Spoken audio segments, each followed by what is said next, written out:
Hello, and welcome to the latest episode of It Stinks, the Critic podcast. I'm your host, Brian Rubinow.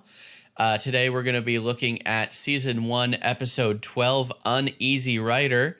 And joining me to talk about this episode is filmmaker, editor, and host of her own podcast, The Land Before Timeland. It's Madeline Maye. Welcome, Madeline. Thank you for having me. I also want to mention that I am in a band called Inkblot with somebody that I know who's really... Of course, yes. Also, the guitarist, singer, songwriter in the band Inkblot, of which I am the drummer and occasional singer.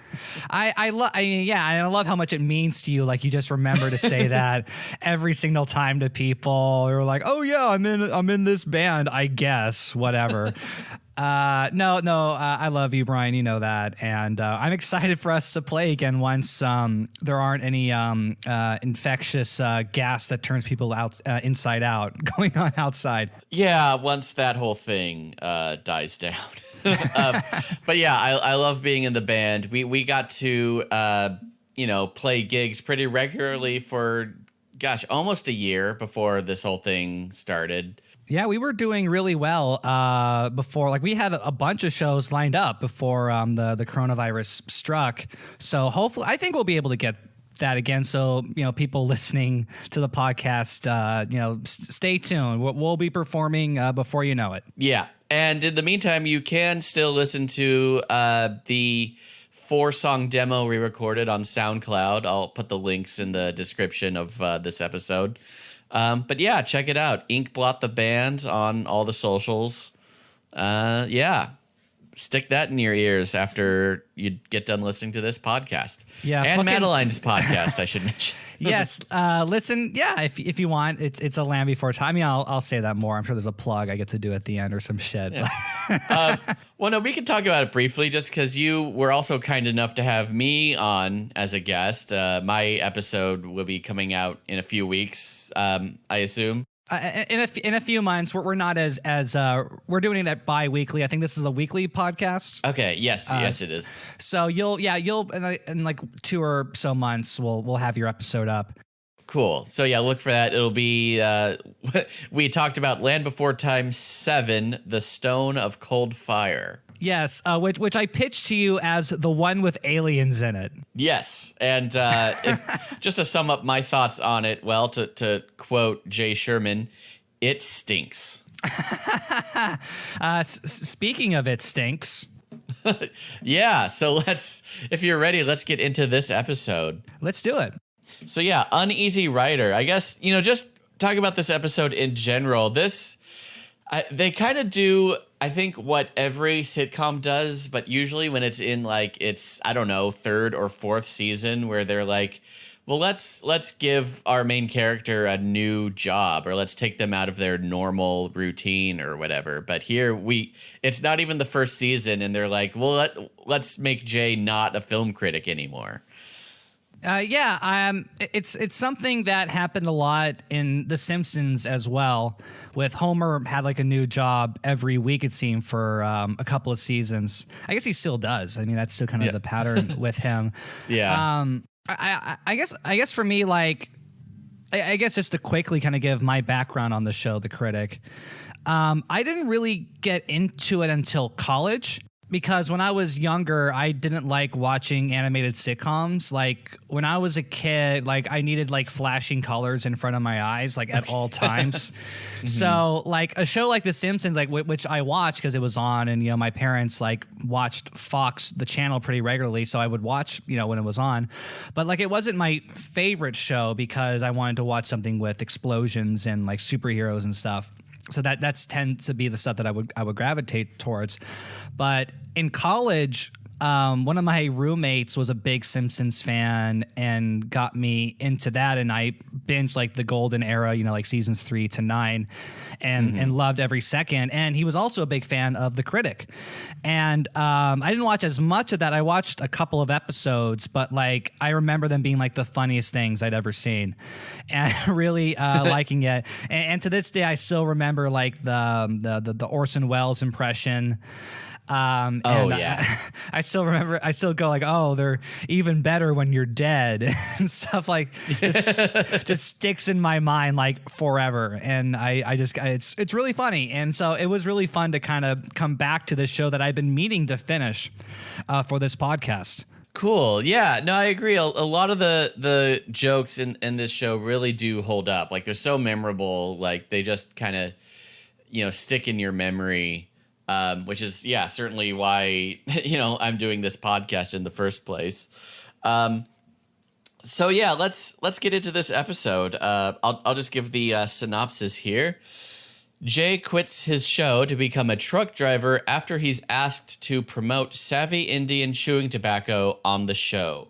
And yeah, that unfortunately plays a pretty big role in this episode, that whole problematic depiction of in like the savvy Indian chewing tobacco thing. There's just no way to get around that.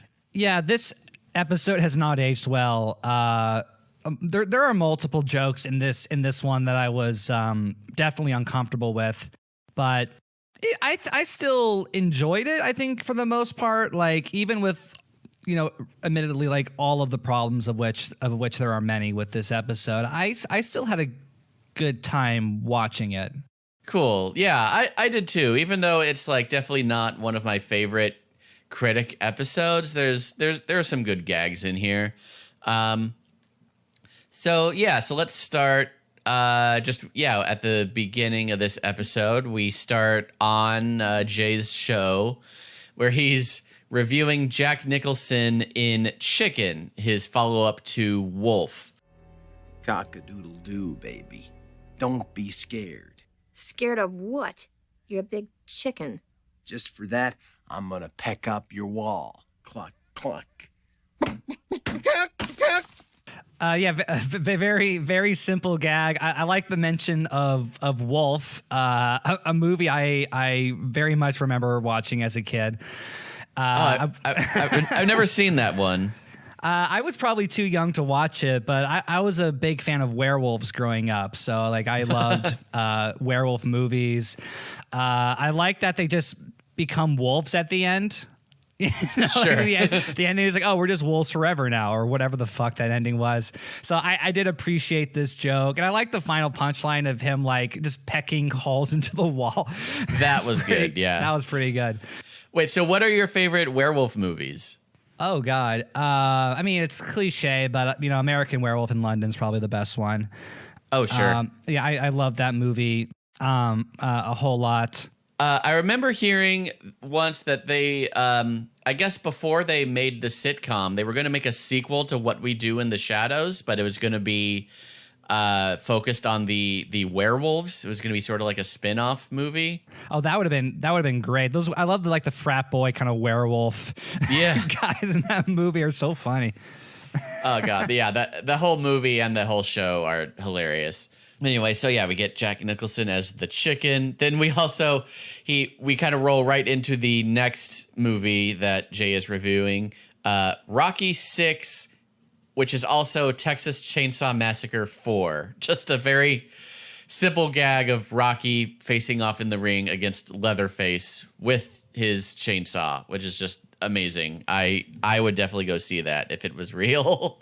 I like he makes some kind of joke like, now you're wondering like, were people in the audience screaming for him to cut off Sylvester Stallone's head? Yes, and it was me, or something like that, which I appreciated.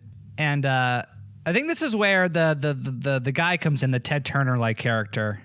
Yeah, Duke Phillips. He basically interrupts the show to do basically what we're kind of used to Duke doing at this point, which is him meddling in Jay's show, trying to get him to do different things to get better ratings or just be more appealing in general. But But yeah, this time he says he wants Jay to advertise Savvy Indian chewing tobacco on the show.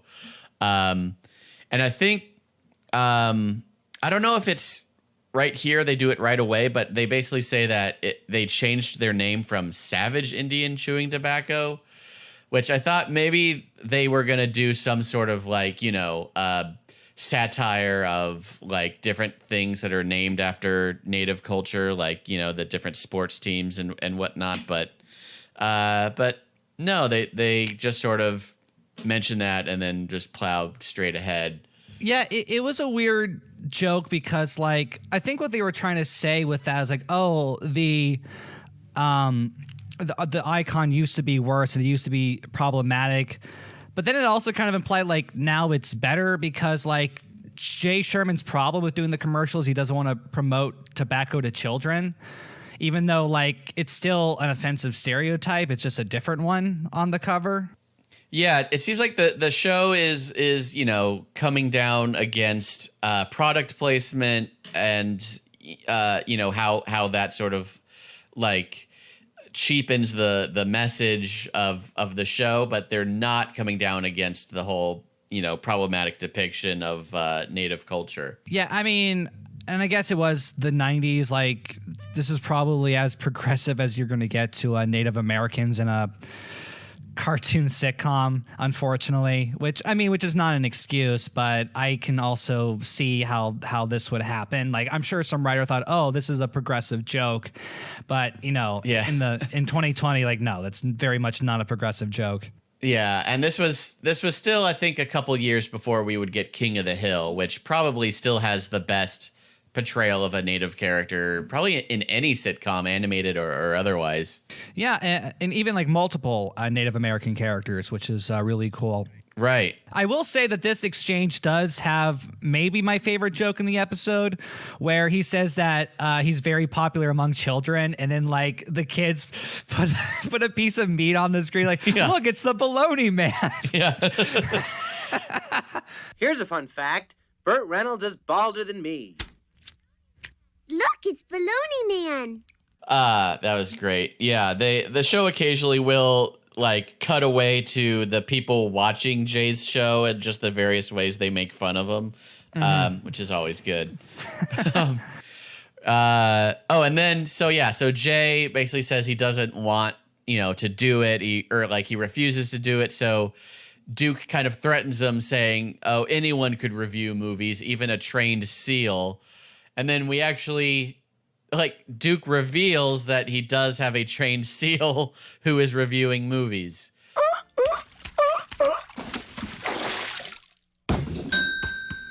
We call him our seal of approval. Is this intended to scare me? Because it's not. Last action hero. So this was, just kind of extremely ridiculous. The SEAL, like bops a basketball off his nose into like two baskets that say like approve or don't approve in order to review the movies. It's a good visual gag along with the one after it where Jay's like, is this supposed to like scare me? And then like the SEAL starts attacking him, which is it's one of those classic kind of physical humor things. So then we get kind of back into the show. We get this, Jay is reviewing Jerry Lewis in Schenectady, kind of inspired by Tom Hanks in Philadelphia. Now, could you tell me about the day you were fired from Weintraub, Myers, and Millman? Weinglass, Millman, and Schmelman? No, Weintraub, Myers, and Melman. Wino, Schmagegi, and Hassenzeffer? No further questions. Nice lady! At first I thought, is the critic predicting the future again? Because there's a real movie called Synecdoche, New York. I was thinking that too. Unfortunately not. No. And like the whole Jerry Lewis like parody we kind of get in this segment, like, I don't know, just kind of simple. Like I never thought like Jerry Lewis is all that funny. Like he kind of does just say like, he just sort of, he says funny words. There's really no thought or real joke to it. He just He's just kind of a goofball. Yeah, and that's as far as this joke goes. It's like, hey, remember how Jerry Lewis exists? Yeah. Here you go. Although probably maybe the only modern joke about Jerry Lewis that isn't about the telethon. That is true. Yeah. I guess points for that, or even like maybe they're trying to make fun of that really serious movie he did, like the Day the Clown Cried. Oh, yes. And maybe that's part of the joke or something. Oh, maybe I didn't. Yeah, I hadn't considered that, but yeah, the Day the Clown Cried, where he plays a clown who entertains children in a concentration camp during World War II. Yeah, which would later get success when they renamed it Life is Beautiful. I guess the audiences weren't ready for it. I mean, because it's basically the same idea, I guess. I don't know. Yeah.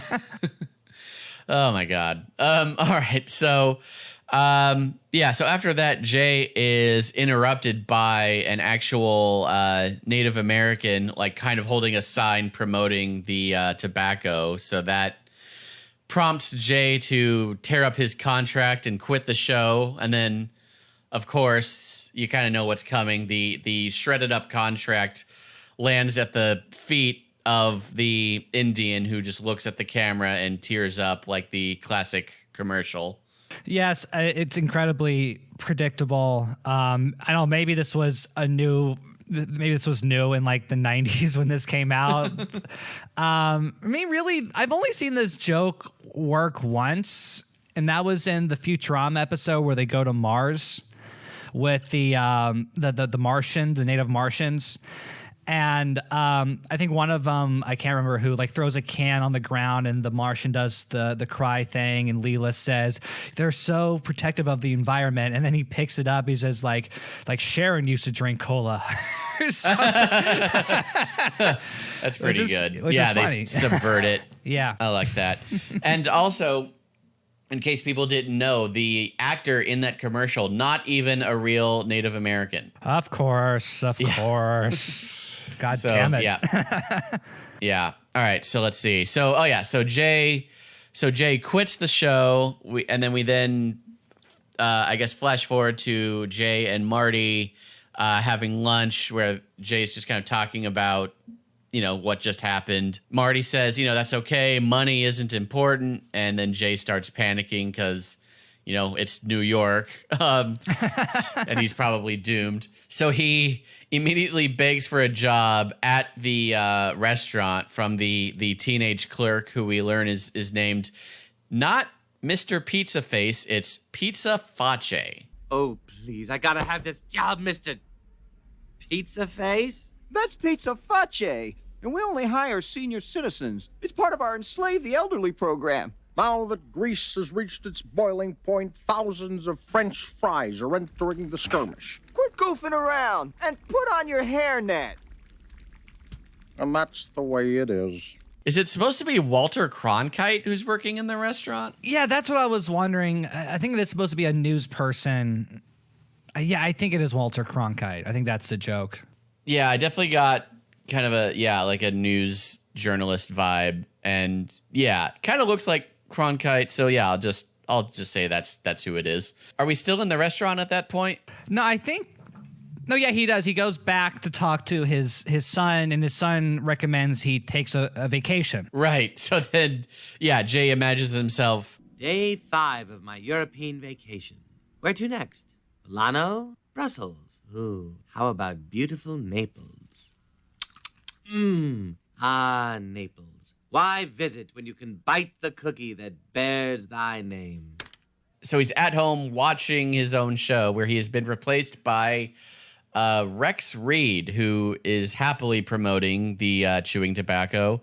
And before I revisited this show, I didn't really know who Rex Reed was, but apparently he is another New York film critic who is kind of famous for making kind of inflammatory statements. Okay. Like, did you know who Rex Reed was? No, I didn't know. I was wondering if it was like a minor character that I didn't see because I haven't watched all the episodes yet. Okay. Yeah. But yeah, he's drawn a lot of criticism for here I have his Wikipedia page up here. So let's see. He wrote about the 2005 South Korean movie Old Boy, which is a great film. Oh, one of my favorites. So he wrote, okay, content warning for mild racism, I guess. What else can you expect from a nation weaned on kimchi, a mixture of raw garlic and cabbage buried underground until it rots, dug up from the grave and then served in earthenware pots sold at the Seoul airport as souvenirs? Jesus Christ. Dude, fuck this guy. God, what an asshole. I'm glad, you know what? I'm glad he loses the show then at the end. Fuck that guy. Oh my God, yeah. And it's always a very kind of quick throwaway gag, but there are other times on The Critic where they mock Rex Reed. You kind of have to pay attention, but yeah, it's there. So yeah, he's just kind of, just a real nasty guy, I guess. He sounds like a fucking charmer. Yeah. There's a joke in this scene that I wasn't really too happy with. The one where Jay starts taking like PMS pills or something. Yes. Which that was a hard one to get through. That was made me very uncomfortable.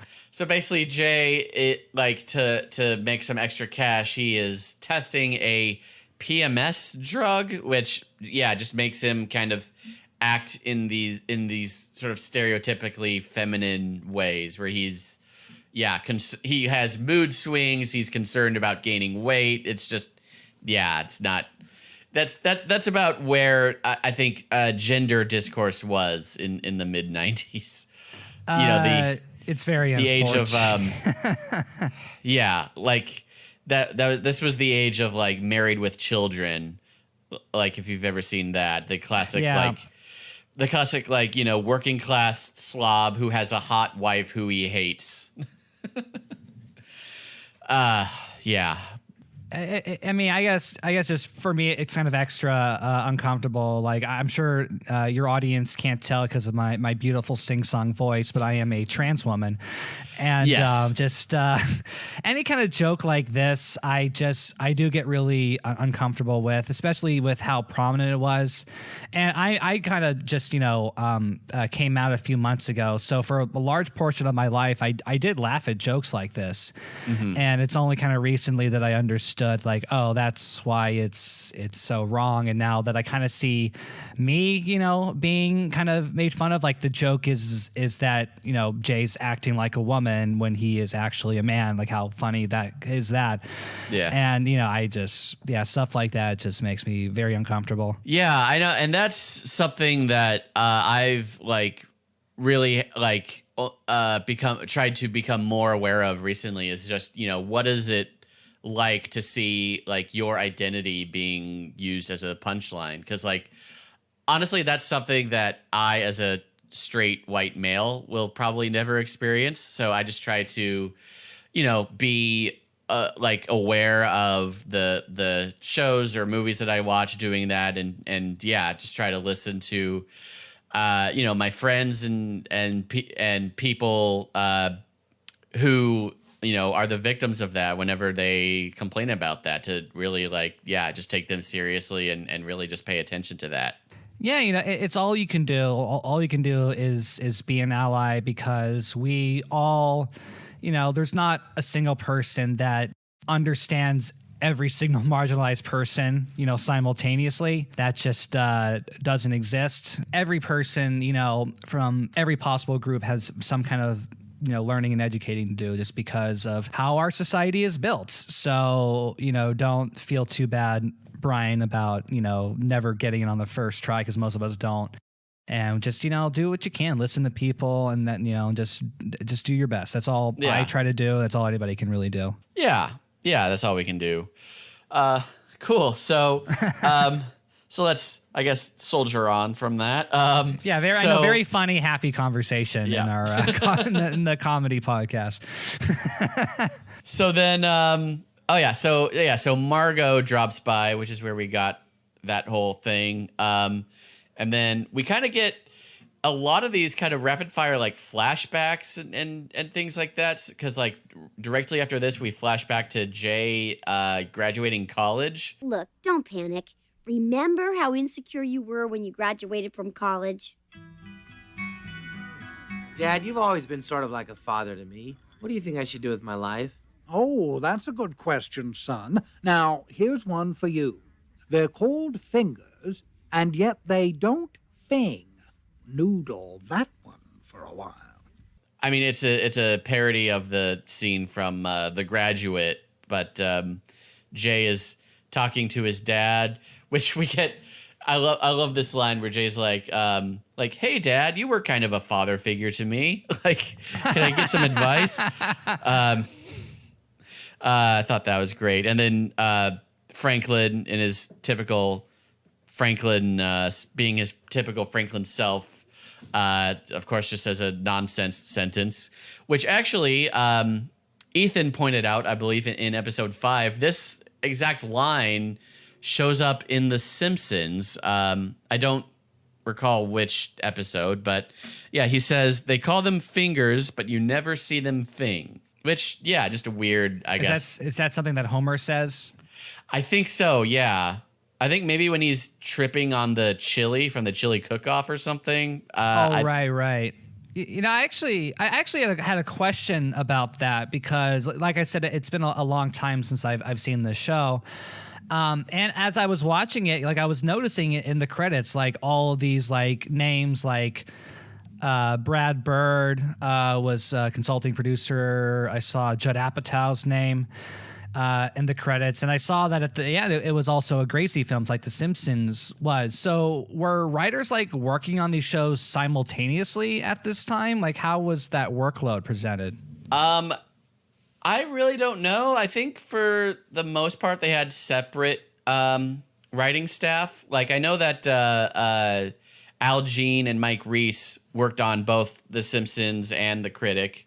But I think, as producer, like maybe they're not like, hunkered down in front of a computer writing for 8 hours a day. But yeah, I think they had separate writing staffs. I know that like Judd Apatow wrote for The Critic, but not The Simpsons. Ken Keeler was on The Critic and then went to like Futurama.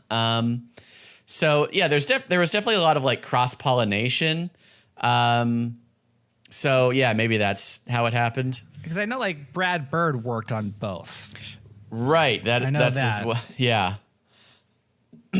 Oh, and I just found the Simpsons episode. It's the weed episode where Homer is like becomes a hype man for like marijuana. And it's actually right. Is that the one with the farmers? Oh, God, I don't know. I just have. It is season 13, episode 16. Oh, okay. So it's like much later then.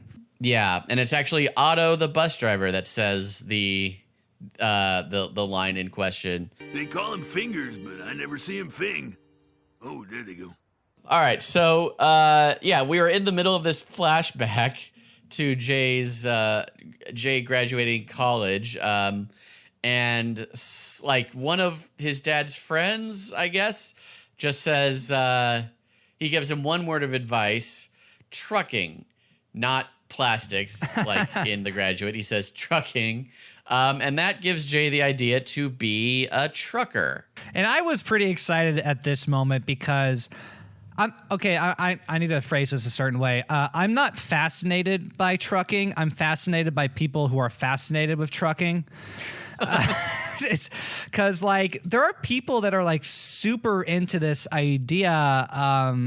I think in the 70s, like there was this big craze of people that just loved trucking. Like America had trucker fever or something.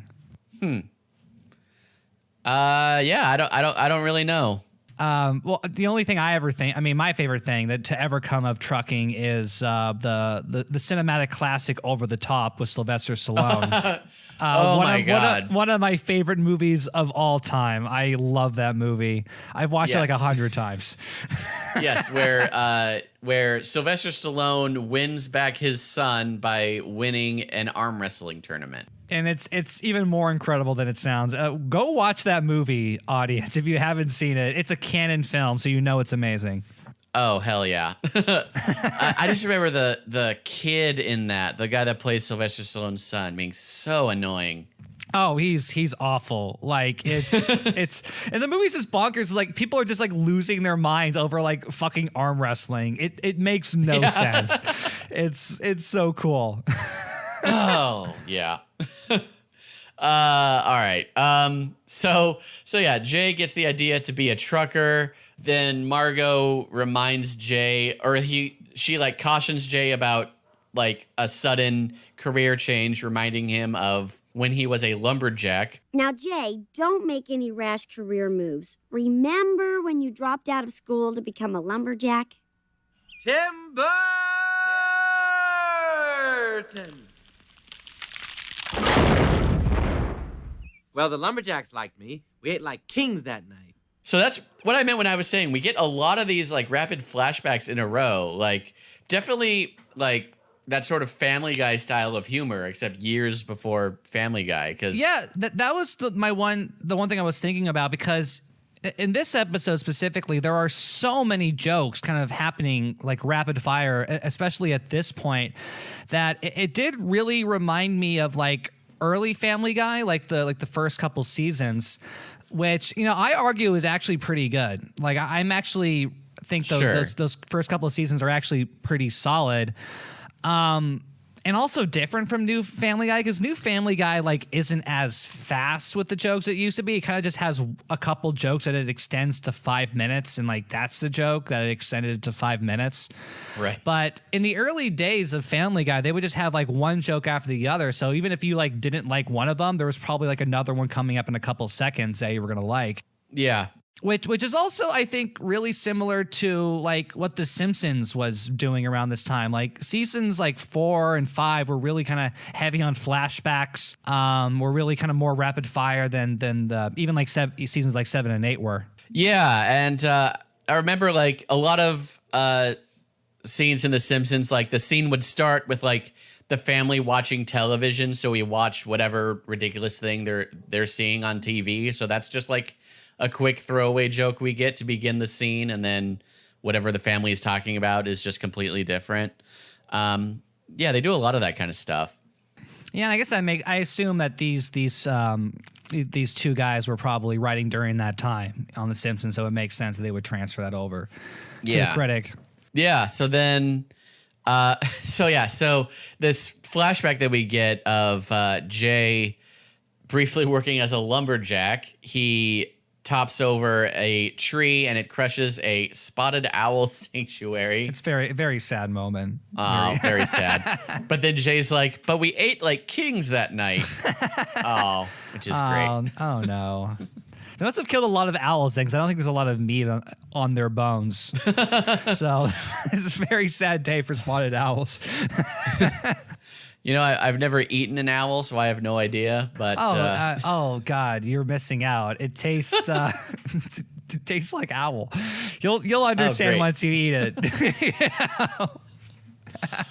Oh, good. And then I guess from there we just sort of jump to Jay just driving down the street, and he gets a bunch of fruit dumped on him by a trucker, and then he does like, of course, a Carmen Miranda thing, which feels like it's just ripped straight from like a Bugs Bunny cartoon. But I guess it's something you have to do if you dump a bunch of fruit on someone. Yeah, this is when we go back to this being one of the weaker episodes of the series. Not, some jokes just kind of fall flat in this episode, and you're just waiting for them to end. But then we get to Jay interviews at a trucking company, and I think we get another one of those like jokes that was sort of anticipating Family Guy, because the guy interviewing Jay asks him, "Are you prone to having blackouts?" and asks him that like 3 times in a row with like a big pause in between every time. Are you prone to having blackouts? No. Are you prone to having blackouts? No. Are you prone to having blackouts? No. Oh, better than the rest of us, Mr. I know where I am at all times. Where it kind of felt like the show almost experimenting with that sort of more absurd kind of sense of humor. It's not really the same, like, snappy, like punchline driven dialogue we're used to seeing here. Yeah, and even like The Simpsons would never get like this bizarre, I think. Like it was usually more grounded than this. Yeah, so just the show having kind of a very surreal moment. Although I did also like when Jay says at his previous job he made $271,000 a year, and the guy just punches him. I also like his response. He's like, "Have you ever driven like a 60-wheeler?" He's like, "Well, I pushed like 4 shopping carts at once," for some fucking line like that. I thought was really funny. Yeah. But anyway, yeah, Jay passes the interview and becomes a trucker, and then. But we see Jay's first like trucking job is what else? Transporting savvy Indian chewing tobacco. So they bring that back again. So it's ironic. And I guess his boss is like Sean Connery or something. Yeah, we meet this sort of mentor character who, it's definitely probably Maurice LaMarche doing a Sean Connery impression.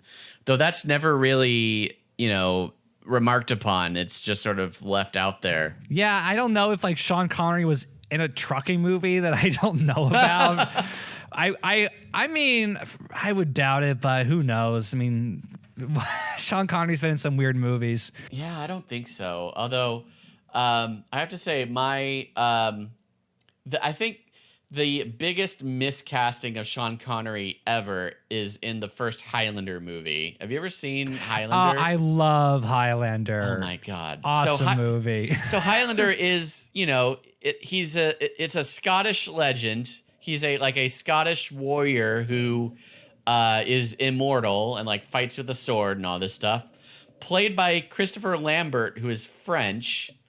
But then he has this, mentor / sidekick who is a Spaniard, and Sean Connery plays the Spaniard character. What's amazing about this, I think there's even a line where he says, like, "I'm a Spaniard by way of Scotland," or some shit like that. Like, what the fuck does that mean? Yeah. I just can't believe that they put Sean Connery in a movie about a Scottish superhero, and he doesn't play a Scottish character. I don't know what anyone was thinking, but it did make we're just keep talking about these amazing movies, Over the Top, Highlander, all the classics, really. And then there was Highlander 2, which is just absolutely insane. And I haven't seen it. I've heard it's really bad, and I'm very excited. Oh my God, they just get rid of all the continuity from the first movie and just go in an entirely different direction, and it's baffling. Although they managed to get Sean Connery back, which is amazing. Yeah, it's strange. Like, that wasn't what got him to quit acting. It was fucking League of Extraordinary Gentlemen. Yes. He's somehow being in Highlander 2 the Quick, and he's like, I'll keep acting. This was fun. Oh man. Okay. So yeah. Oh, so just the last kind of the last joke before we end Act 1 is Jay, like his first day as a trucker, just on the road, just driving, and it's just very kind of boring and monotonous. And again, the show just kind of lets this joke breathe. Like Jay is literally just driving down the road, and for like a solid 10 seconds, nothing happens, which in TV time is like an eternity. Yeah, it's a really patient joke, and it's got a funny payoff with like next sign 50 miles, which is funny. It's a good joke done well. Yeah. Yeah. So that's where the act break happens. Kind of a weird place, ending on this kind of weird energy. But anyway, as we start Act 2, Jay is visiting his parents. Kind of weird that he'd have time to, go back to his parents' place in New York if he's on a trucking route, but whatever. Maybe he passes by wherever they live, I guess. Yeah. In that route. And I don't think they don't really do much with the parents. Like Franklin just has this dumb joke about counting all the words in his sentences. Like we've definitely had better Franklin gags. Right. But Margot, I like this. Margot gives Jay Susan B. Anthony mud flaps to replace the typical, sexy lady silhouette mud flaps that you see. And then that leads to the other truckers showing off all of their like feminist and like Black history mud flaps, which I kind of appreciated. They're Susan B. Anthony mud flaps. Much better than yours with the nude women. Oh, what do the other truckers say when they see these? Wow, Susan B. Anthony. All I got is Betty Friedan. In honor of Black History Month, I got Harriet Tubman on the back and Rosa Parks in the front. I got Golda Meir. What's not to like? And then that's where we meet this Sean Connery mentor figure who tells Jay to choose a handle. He wants cineast, which of course is a fancy word meaning a person that loves film. But they end up with lard butt. Oh, it's because he's fat. Yeah, as the show constantly reminds us. What an overweight man critic he is. Yeah, though I have to say it is just impressive how much they keep hammering that joke in new ways. Like, I'm jumping ahead a bit, but there's when Jay drives his truck into the weigh station and the guy says, "I'm sorry, it's too heavy to be on the road." But then we see that the truck is transporting helium. And it flies out when he gets out of the truck. Yeah. That's fun. It's creative for sure. Yeah. Yeah. So after Jay ends up with the name Lard Butt, he says he's gotta endear himself to his fellow truckers. He's got to find a way to earn their respect. And of course, as soon as he says that, we hear about the dispatcher has a super tough run transporting politically correct textbooks to New York. Truck you'll be taking has no brakes, no shocks, and a Supertramp tape stuck in the 8-track player. Do I have a volunteer? I'll make the run. Excellent. Do you have another truck? Yeah, with Leonard Nimoy sings Supertramp stuck in a tape player. And I'm off. Oh man, as a fan of Supertramp, I would love that trip. That sounds great. Just blast that for 24 hours. What was their big? Did Supertramp do Cold as Ice? Was that them? No, that's Foreigner. You're thinking of Foreigner. Oh. Okay. You're as cold as ice. You are seeing stars in your eyes. No, what Supertramp. Is that, Christopher Walken? No, that's an Aqua Teen Hunger Force where they had like the Foreigner belt. Okay, right. Anyway, but the Supertramp had a bunch of big songs. They had Goodbye Stranger was a big one. The Logical Song. Right, yes. They did the Breakfast in America album. Yeah, Breakfast in America. Okay. It's another big one. They were really big, popular band at the time. In the 70s, I guess. But I like them. They're a fun kind of Beatles-esque poppy band. Yeah. Like a 70s kind of pop rock. Yeah. I'm remembering them now. I definitely heard them on classic rock radio a lot growing up. Yeah, KLOS blasted that for sure. Yeah.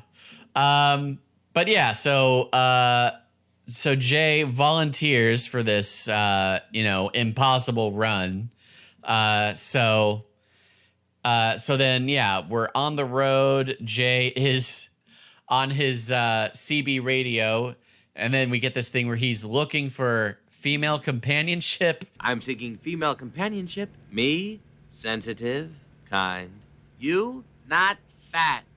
Oh, Sherman, you hypocrite. You yourself are the fat one. I know. At first it sounds really bad, but then, you got to realize they're making fun of Jay being a hypocrite. They're not actually being fat phobic. I didn't take it that way. No, I didn't either. But then who should respond but Thelma and Louise in the car next to him? And then when they see Jay's face pressed up against the window, that is what sends them over the cliff. It's fun. I give it a 6-7 out of 10 joke. It's okay. And that's another the finale of Thelma and Louise, definitely something that I saw parodied a lot before I saw the actual film. Like I remember it's in I believe it's Wayne's World 2. Yeah. Yeah. I remember in Wayne's World 2. I still haven't seen the movie, so I only really know it from the parodies. Oh, it's really good. It's really good. That's what I heard, yeah. Classic kind of, I guess you'd call it like a, a female empowerment movie, but I honestly, like, anyone could enjoy it. It's really good. So after the run-in with Thelma and Louise, that's where he gets pulled over by the redneck sheriffs who turns out they actually love New York and know a ton about it. I just got one question for you, son. When's Tamma Janowitz's new book coming out? I'm gonna read that sucker. Huh? You heard the man, Tamma Janowitz. She sure writes pretty. Look, I don't know. Well, then answer me this. Are there still 5-minute delays on the BD, F, and Q lines between Penn Station and Morningside Heights? Yeah, very, very cosmopolitan police officers. Yes. Oh, yeah. So, yeah, definitely just kind of a, definite subversion of the typical kind of expectation, which is almost like so one-to-one. Like, it's such a direct 180 that it's almost predictable, but then, like, those two redneck sheriffs come back later. Hey, says here Samuel Beckett's Endgame is playing at the Belasco Theater. With Mandy Patinkin and Mummenschans. Hot dang! Yahoo! Yes, they're going to see the better Endgame. Yes. Than what we're all used to, I would say. Let's see. I went through like a big Samuel Beckett phase in college. I read a lot of his stuff. So I've definitely read Waiting for Godot, which I found out that's how they pronounce it in Europe, which to me, I think makes it the official pronunciation. So it's not Godot, which is what I always thought it was. Yeah, I know that's the popular pronunciation, but that's only in America they say it that way. Yeah. Let's just say Waiting for Gadget. Yeah. Waiting for Gadget. But yeah, I actually saw it. Oh god, this is gonna make me sound like an elitist, like Jay Sherman. But I actually saw a production of Waiting for Godot in Dublin, Ireland, by the Samuel Beckett Players. Oh, that must have been awesome. Like the real authentic experience. It was really good. Yeah, it was amazing. I think that's still. Wait, let me think. I think that's the only Beckett I've seen performed, but yeah, like I said, I've read a lot of his stuff. Endgame, if people aren't familiar with it, it's this very weird kind of experimental, I guess you call it existentialist play, where like two of the characters are just like heads peeking out of pots and they never move for the whole play, and it's just very weird, very, I guess you'd call it very arty. So definitely the sort of thing that like New York cosmopolitan people would be into, or at least pretend to be into. I mean, is it good? Did you like it when you read it? I mean, I will admit I did not really understand what was going on. I don't think I could even describe to you what happens in that play. So I'll say sure. It's a masterpiece. Everyone should read it. Good save there, Brian. Good save. We all know you're smart now. So, but then they also mentioned Mummenschanz, which I had never heard of. I had to guess how that was spelled so I could look it up. But I found it here on Google. Mummenschanz is a Swiss mask theater troupe who perform in a surreal mask and prop oriented style. Founded in 1972. The group became popular for its play with bizarre masks and forms, light and shadow, and their subtle choreography. Oh, so it's like Gallagher. Yeah. I believe they opened for Gallagher. Yeah, that's 80s. what I would think. Yeah. Hilarious that a couple of down-home country boys would love to go see Endgame and Mummenschanz. That's not what they do. They should like a Lynyrd Skynyrd and I don't know, Confederate flags, I guess. On the yeah. Oh man. All right. So Jay is on the road. He picks up the textbooks from Miami, and as he's leaving Miami, there's this sign that says, "You're now leaving Miami. We'll get you next time." Which I really appreciated as someone who lived in Florida for a few years. It sucks. It's not a great place. What to part live. of Florida? I lived in West Palm, which is about an hour, maybe a little less from Miami, but definitely in the same area. And oh boy, it fucking sucks. It's crazy. The animals are as scary as you imagine they are. I remember just like driving down the road and seeing like this giant bird like just standing on its legs. And I'm like, this is a dinosaur. You know, like it looks like a bird, but this is a fucking dinosaur. You know, I'm gonna die. Yeah, my grandparents retired to Florida, so I never lived there. How unique of them. Of your what trendsetters? I know, right? God, I know. So I visited Florida a bunch, but yeah, never lived there for any period of time. But yeah, I know people from there, and yeah, I've met people that have spent a lot of time there, and yeah, a lot of their stories kind of coalesce into like, oh yeah, it's hell, and I'm glad I'm not there anymore. When I was there, because I went there to work for a video editing job, my coworkers would ask me where I'm from. They're like, oh, I'm from California. You're like, oh, why are you here? Yeah. Like, why did you move here? Yeah. Because all of them were trying to get to California. Like, that was kind of like the joke. They were all trying to become successful enough that they could go move to California. And I'm like, well, there just wasn't any work in California. That's why I moved to Florida. But yeah, I know. Like, if you live outside of here, you don't really know how the film industry is, you know, slowly but surely being exported to everywhere besides here. And I guess there is still kind of like a Grapes of Wrath idea of California as like this great place where like anyone can get a job or whatever, when it's like not true, like really at all. It's just as shitty as anything else. Like there's a reason that it's so easy to get an apartment with only a 6-month lease here. It's because people will move here thinking they're going to be an actor, or, you know, they're going to break it big in Hollywood. 6 months later, they will have failed and they'll give up and they'll move back home. You know, it's a cliche at this point. And for those of us born here, we're just we start out failing and we fail for the rest of our lives, and then we have no place to go. Pretty much. Yeah, because you were born in Malibu? I was born in Malibu, so I had a bit of a head start. It's kind of like pressing the boost down on Mario Kart. And then I crashed immediately into a wall. And the Lakitu had to rescue me from the pit, and I never recovered.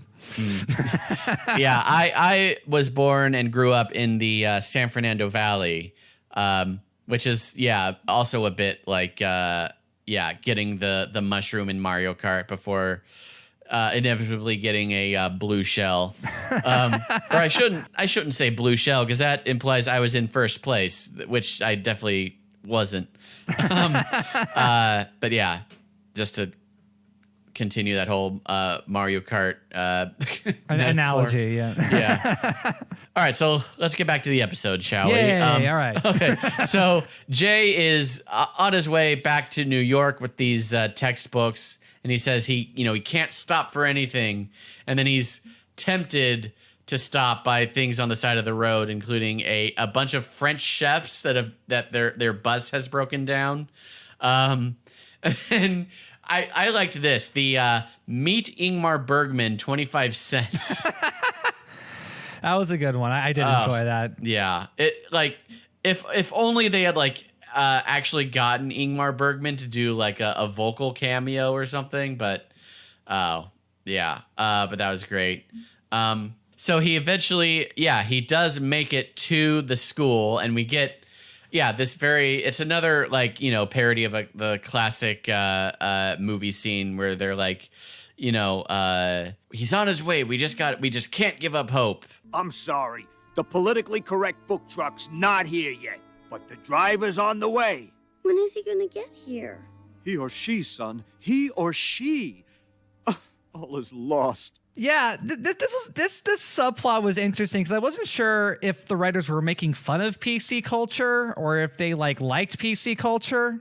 I can kind of vaguely remember in the 90s when PC, when politically correct even became like a phrase, like when it entered the popular vocabulary, it was definitely mocked. I think just for being a new idea, like, you know, how people are resistant to change of any kind. So like when it was first proposed that, yeah, you should say he or she instead of defaulting to saying he all the time, or when you should do things like say police officer instead of policeman. Yeah, people thought that was ridiculous, or they thought like they would make these ridiculous like slippery slope arguments like, oh, what's next? I can't think of a example right now, but yeah, people were definitely resistant to the idea. Yeah, and yeah, I guess that's how I thought of it too, that they were making fun of it. It just seems so insane now that like people were like, oh, I can't say he, I have to say he or she. Like just the fact that people were mad about that now seems just so hilarious considering like where we are now in 2020. I just remembered, yeah, I remember watching a George Carlin stand-up special where he's like, you know, these politically correct people, they take it too far. Like, okay, I agree. You should say police officer or congressperson, but if they had their way, a woman's man would be a person's person. Like, yeah. It's old people reacting to change. I was, you know, the same way when I used to do stand-up comedy in college. I fell into that kind of PC trap. You know, I believe the slippery slope argument. I had this kind of heightened sense of importance, like, oh, I'm going to change the world by saying shitty jokes or whatever. And it was really, I just kind of had to like listen to people and just kind of like talk to the ones that were getting, you know, quote unquote triggered, to realize like, oh, this actually does like hurt people. You know, like I really shouldn't be doing this. And then I stop because like people were like legitimately sad and crying over this stuff, and I'm like, why would anybody want to make somebody feel bad? Like that's not what I want to do as a comedian. Like there has to be like, no, I can do something else. Like I don't want to hurt people. Yeah, exactly. And I forget where I saw this first. It was probably just some random person on Twitter, but they said that being politically correct basically just means treating everyone with respect.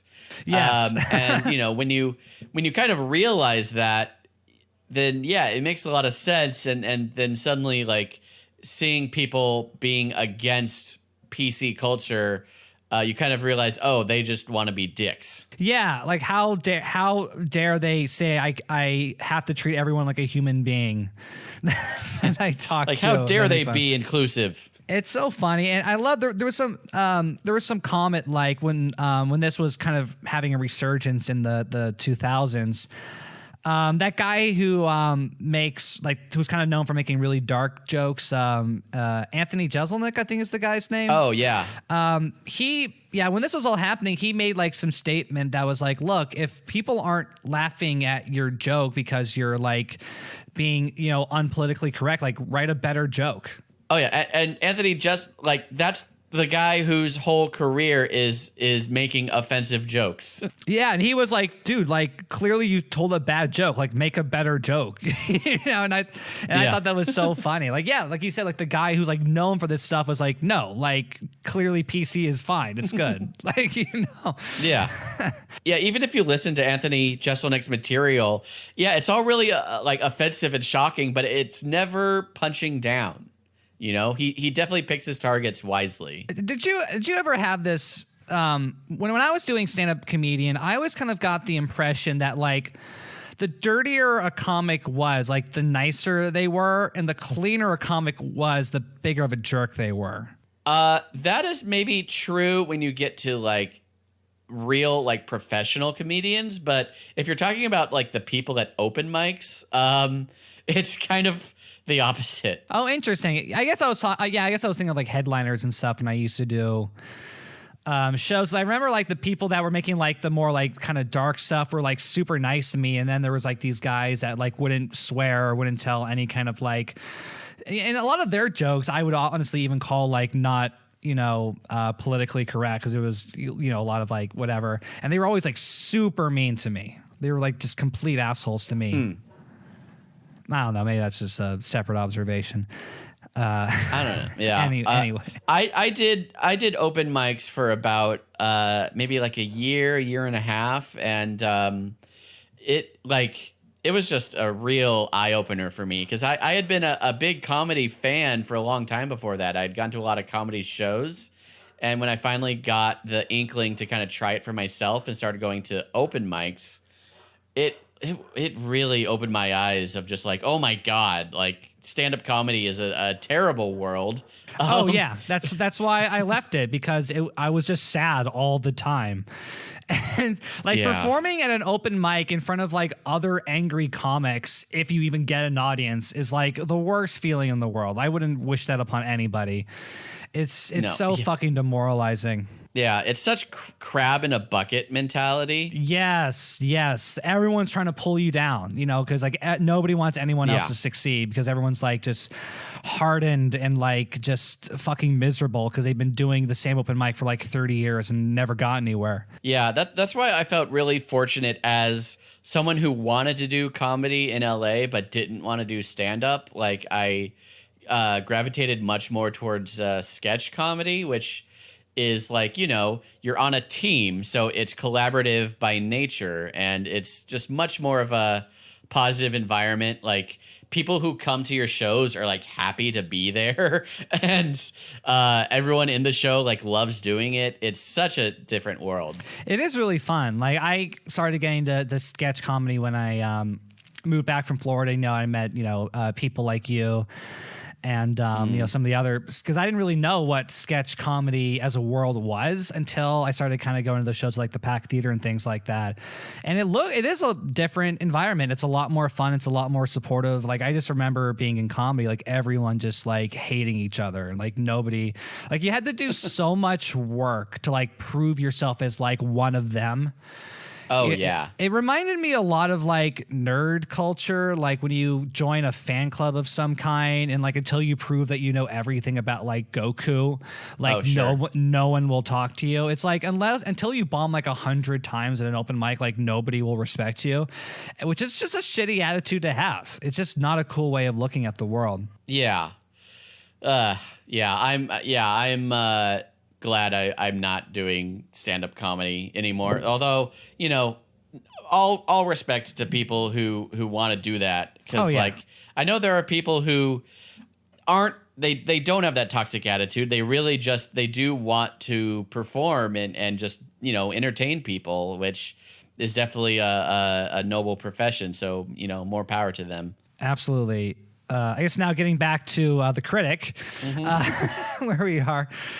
You were saying that he does a movie reference. I think he does Lawrence of Arabia at this point. Or is it a different? Because I remember there's like he's standing like above, he's standing on top of the truck.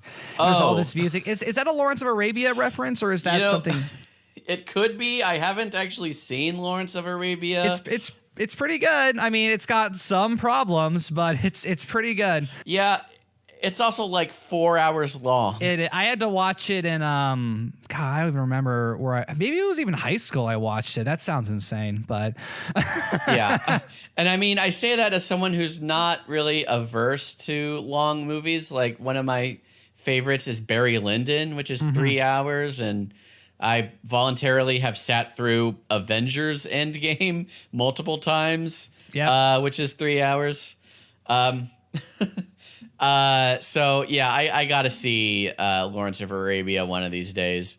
But I think that is what they're referencing. I'm sure someone will tell us what the actual movie is. It could also be Smokey and the Bandit, which is where Burt Reynolds is bringing a truckload of Coors beer like across state lines, and I think they do that whole scene where he's like, well, I guess he's not coming, and then he triumphantly drives up with his beer so they can have so they can drink warm Coors in the middle of the day. Like a real American. Yeah. like when you go to a bar and say, I want a beer, what you mean is you want a warm Coors from a can. Right. But that's not even the end of the episode. We're only at the end of Act 2 here. Oh my God. Yeah, where Jay is now, he's endeared himself to his fellow truckers, and the Sean Connery guy changes Jay's call sign from lard butt to hard butt by carving, lines into his door to change the L into an H. Right, because he doesn't have any feeling in his butt anymore after watching so many bad movies. Yeah, and I love the movie parody that they show to demonstrate that. It's basically Every Which Way But Loose, the movie with where Clint Eastwood is paired up with an orangutan. Ooh, someone's kissing me. It must be a beautiful woman. Now, I'll make sweet love to you while keeping my eyes closed the whole time. Clyde! He's either like making out with the monkeys. I'm going to have sex with you without opening my eyes.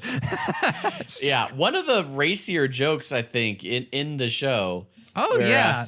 Yeah, we got a little blue there for sure. Yeah. And like, even Every Which Way But Loose got a sequel in the real world. Oh my God. Any Which Way You Can, I believe it's called. I've seen neither of them. So there you go. The first one's funny if you just, go in with appropriately low expectations. Yeah, I'll be honest. I don't like movies with it's just like a monkey and that's the joke. I just never thought monkeys were that funny. Wow, okay. But for some reason, other people were like, the fact that a monkey is here is hilarious. I'm like, nah, not really. It's just a fucking monkey. Yeah. Oh, yeah. All right, so let's get into Act 3, where we've still got to get, since it is a sitcom, we've got to end where we began, meaning Jay has to end up a film critic again somehow. So yeah, the status quo must be returned to. Yeah. So at the beginning of Act 3, that's where we get the joke at the way station with the truck being full of helium. So then... Oh, because he takes his son with him, and there's a fun gag where he's like, oh, I bet you love me more than the other guy now. I finally topped your mom's boyfriend, Alberto. Hey, Marty? Alberto! It's my new toy. Hop in. I'll let you fire the machine gun. Thank you, Uncle Al. Please, call me Daddy. With pleasure.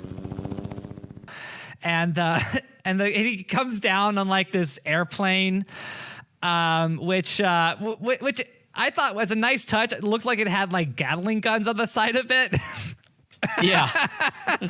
Which was pretty cool. So yeah, that is like Jay's ex-wife's new boyfriend. Like, I don't think they're married yet, but yeah, the new kind of stepfather figure in Marty's life, totally showing up Jay. Jay can just never win. And then I have to mention the scene where the guy like calls the "How am I driving" number to complain about Jay, and Jay pranks him by putting on the voice of his fake assistant Ethel. Hello? You don't like Mr. Sherman's driving? Is he weaving from side to side? Is he braking suddenly? Is he throwing a vanilla shake at you? We're disconnected. Ow. Which, we've seen Ethel pop up a couple other places in the show. So she's always great. Is this when they go to the restaurant, or is that later? No, yes, we are there. So yeah, so Jay's hanging out with his new trucker friends. They go, of course, to Lane Riche, Jay's favorite restaurant. And then I like that Vlada is like, put them in the fruit cellar with Mama.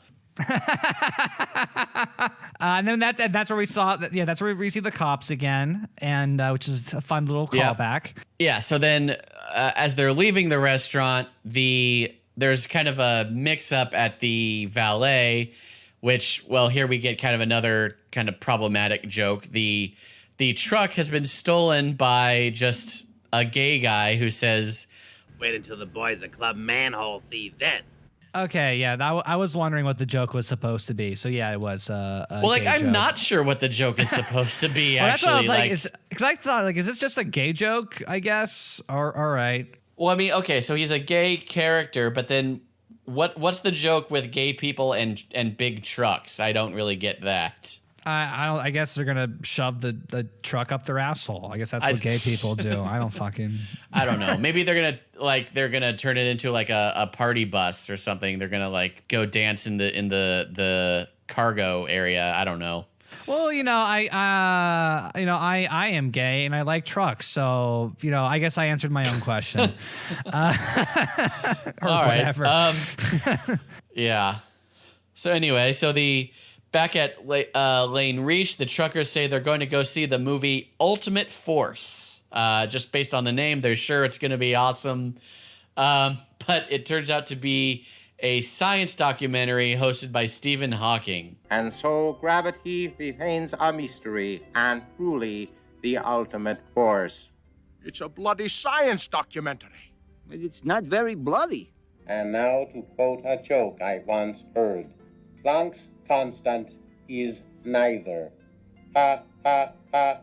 Which I feel like this is like the prime era of like Hawking jokes. Was like the 90s. Like Stephen Hawking was like the funniest thing on sitcoms. Everyone was using him. Yeah. Although at least the show doesn't like make fun of, the fact that he's in a wheelchair or anything like that. It's just, I don't know, the fact that he's a scientist and he's boring. Yeah, that's a good point. I do appreciate that. I love the cutaway to like the nerds watching the movie in the cars is pretty funny. Ooh, this is where Van der Waals force. No, don't give it away. Quiet, I'm trying to read back here. Also, I think a truck going to a drive-through theater, I think that's a joke The Simpsons does also when fucking Homer becomes a truck driver. Yeah, I do like the shot of the truck with still it's like carrying something in back, it's got a container on it. Like they don't take just the truck. So yeah, they just kind of stuff it into a drive-in space. And this is where they're all very upset because the movie wasn't what they thought it was. How could this happen? If only there were people whose job it was to watch movies and tell others about them, so tragedies like this could be avoided. But they could do more than that. They could rate movies by a system in which some body part is pointed triumphantly towards the heavens or sheepishly towards the earth. You mean thumbs up or thumbs down? I guess that'd work too. And then I could kind of feel like even the writers of the show were like, God, we just gotta finish this fucking episode. Yeah, like, it ends really abruptly. They really wrap this up quickly. Yeah, so Jay goes back to Duke and asks him for his job back, and Duke immediately is like, yeah. Duke, I want my job back.